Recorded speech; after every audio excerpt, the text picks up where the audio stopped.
What is up, guys? Welcome back to the channel and welcome to a brand new video.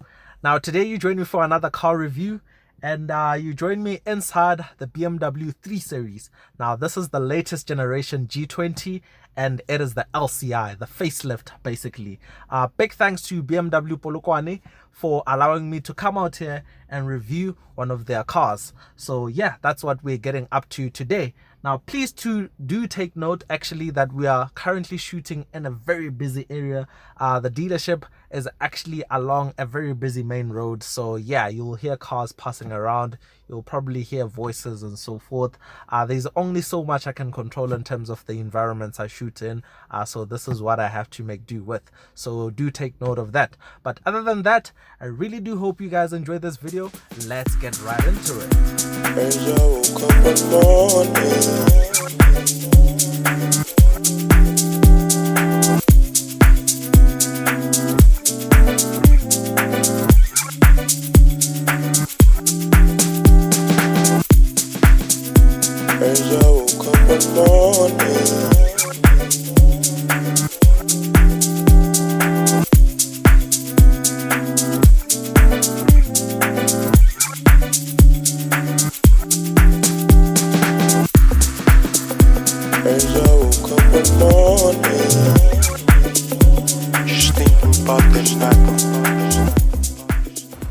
So guys, here it is then, and just take note, I'm gonna mention this again.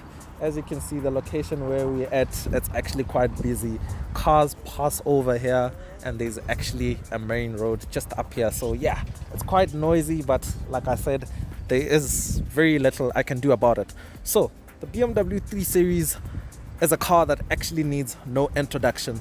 Part of the 5 great oaks, that is the VW Golf, Porsche 911, Range Rover, Mercedes S-Class, and the 3 Series itself. As a car passes by, these are cars that have revolutionized and set benchmarks in their respective classes over decades, and the 3 Series is amongst those.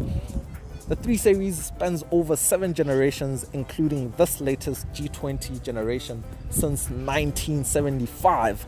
But prior to that, it was actually called the 02 Series, which, yeah, the naming system was quite confusing back then. This is the latest LCI generation, LCI standing for Life Cycle Impulse Facelift in simple terms.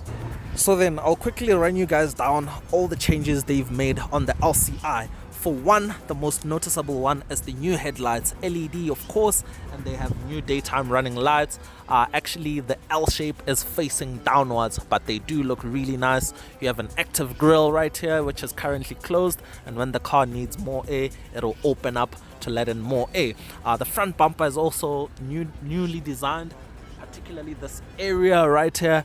It looks new, it looks refreshed, and you have all these air curtains down here on the sides aiding with aerodynamics. The side profile doesn't look any different, pretty much the same as the pre-facelift. You have a choice of different wheels ranging from 17 inches all the way up to 19 inches. This one is wearing the 19 inches in gloss black on Pirelli rubber. You have an M Sport or an M badge right there, because this one is the M Sport. Gloss black mirrors, which are also an optional extra. Coming around to the rear, I feel like is where they haven't done pretty much any change at all. It still looks pretty much the same, but this area right here with the diffuser where the gloss black cuts into the body, that's where you have a slight change. But right now, let's actually check out the interior.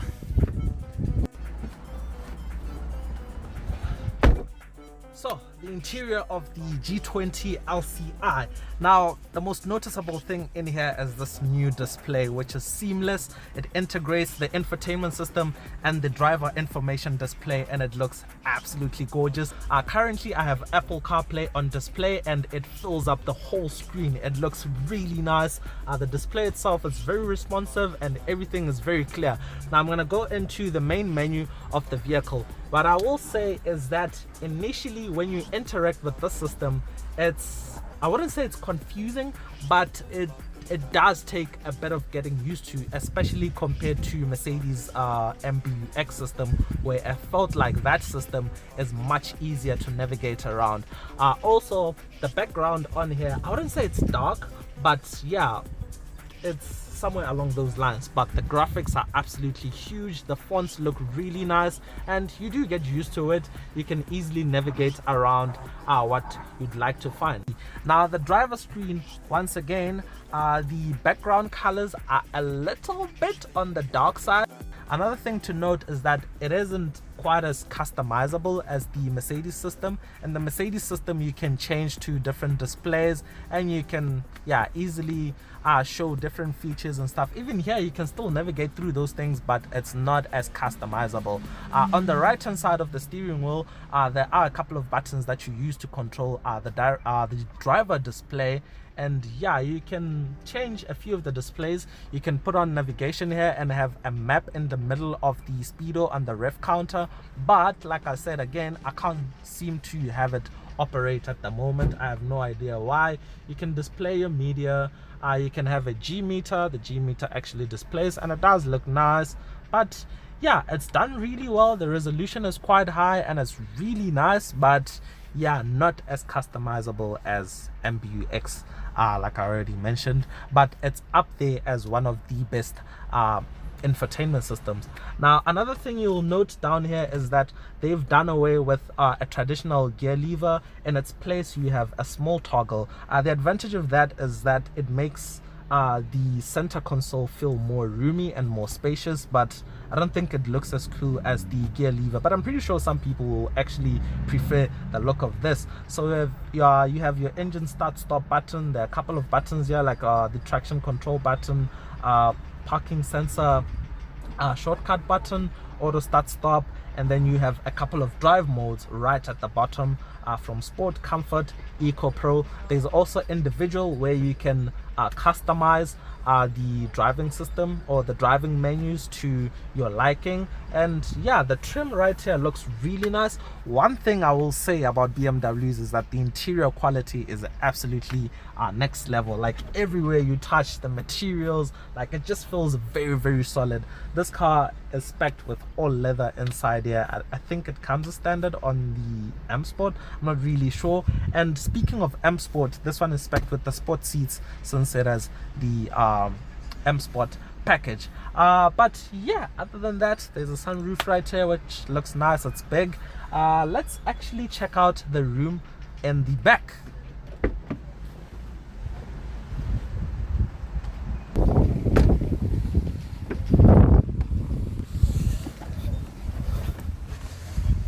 So, back seat. Now remember, the 3 Series is a compact sedan, whereas the 5 Series would be mid-sized and the 7 Series would be a large sedan.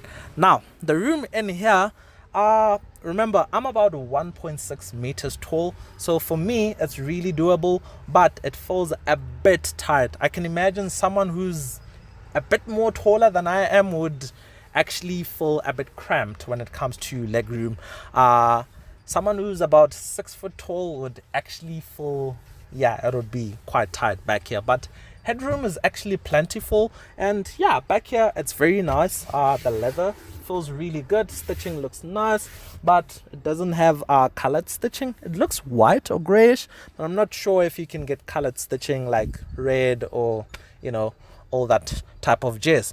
But yeah, let's actually check out the boot space. So, 3 Series boot space. As you can see, the space itself is actually quite big, but because it's not a hatchback, it's not quite convenient because of this upper section right here. It does make it awkward to load stuff in and out, but the spacing itself is actually quite big. Nothing else to see here. You have some storage net on the side. Is there an underfloor? Doesn't look like there's an underfloor actually. Yep, there is. You find the battery. I'm not sure if you'd want to store anything down here, but hey, maybe. Power tailgate, which is always very much appreciated. Let's actually talk about the different trim levels. Okay, so normally I do trim levels and engine choices separately, but on the 3 Series, the pricing is actually heavily based on the engine specification. So I'll run you guys through those. Now, your base car is actually the 318i that comes with the 2-liter turbo 4-cylinder motor that pushes about 115 kilowatts, which is about 160-ish horsepower and 250 Newton meters of torque.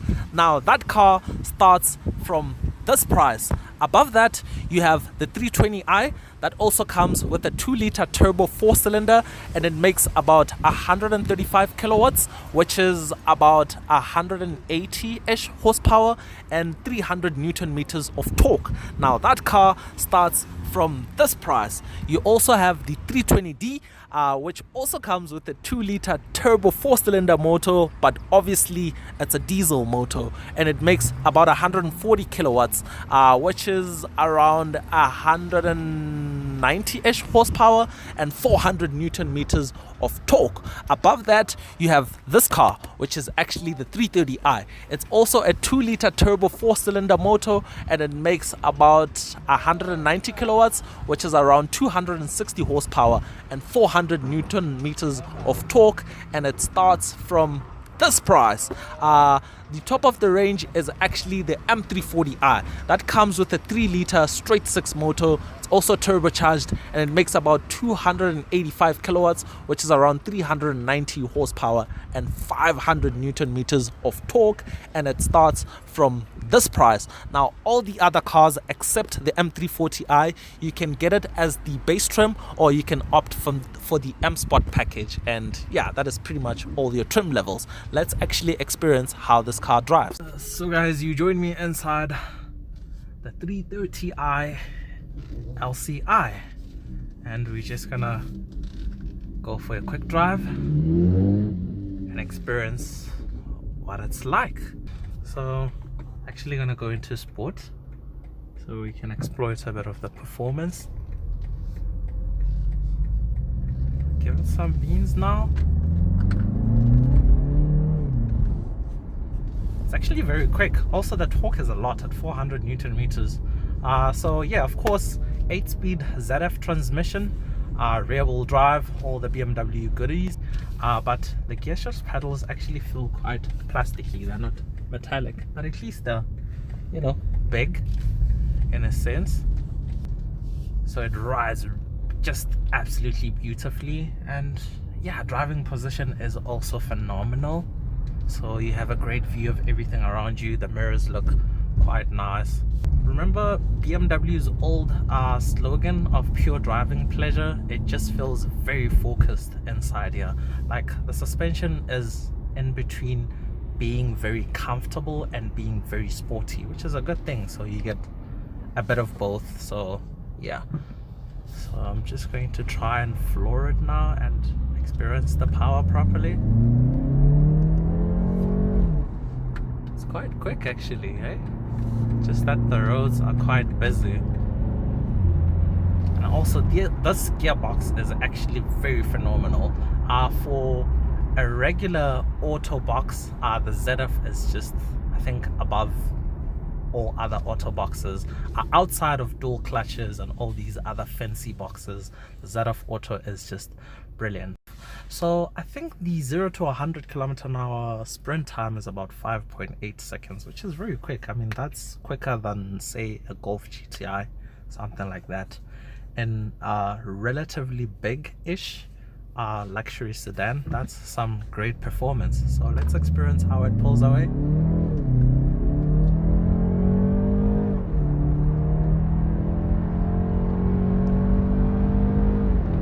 So yeah, you do get up to speed quite quickly. Ride quality is brilliant. The tech in here has been vastly improved, all thanks to this new MMI system, which just stands out above everything else. So yeah, big thumbs up. So the thing about these cars nowadays is that pretty much all of them are really good. Like the C-Class is good, the A4 is good, 3 Series is good. I think it's all about which brand you actually like. So if you're a BMW person, this car will not disappoint you at all. It literally offers all the goodies that you come to expect in a modern day luxury vehicle. do comment down below what you think about this car, and also comment anything that you think I've left out in this video. But other than that, I really do hope you guys enjoyed this video. Until next time, that's cheers from me.